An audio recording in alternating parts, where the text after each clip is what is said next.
Go. Oh. Push the button. Good day. My name is Deborah Sampson. I was born on December 17th, 1763 in Plumpton, Massachusetts, near Plumpton. I am the oldest of 7 children born to Jonathan and Deborah Bradford Sampson. When I was 5 years old, my mother became very ill, and my father failed to return from a voyage at sea. My mother was forced to place me and my siblings in different households. I went to live with my cousin Ruth Fuller. A few years later, Ruth became ill and passed.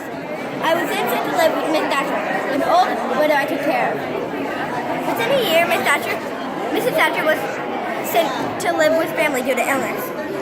I was then sent to live with Jeremiah and Susanna Thomas as an indentured servant. While I was with the Thomases, I would do housework and work in the fields. I became very strong. When there wasn't much farm work in the winters, I attended school. I learned enough so that after my servitude ended, I became a teacher in Middleborough.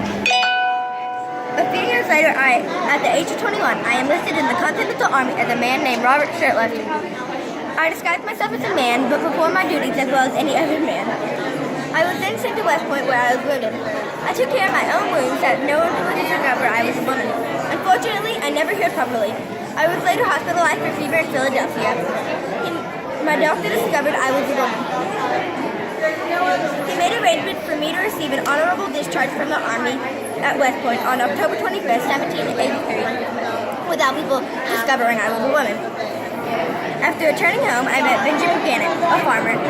I married him in April of 1785, where we had 3 children together. I taught at a nearby school. In 1792, after petitioning the courts, I was granted fair pay of £34 for my service. 5 years later, in 1797, I co-authored a book about my adventures in order to earn money for my family. In 1802, Paul Revere suggested I give lectures of my adventures. I took his advice and began giving lectures to make money. In 1804, Paul Revere spoke on my behalf to Congress to ask for fair compensation for my time in the Army. I was awarded monthly pension. On April 29, 1827, I died. I was 66 years old. For years after my death, my husband pensioned Congress for the pay of the spouse of a soldier. Although we were not married at the time of my service, the committee decided that the history of the Revolution furnished no other similar example of female heroism, fidelity, and courage. My husband was awarded the money but died before receiving it. Hello.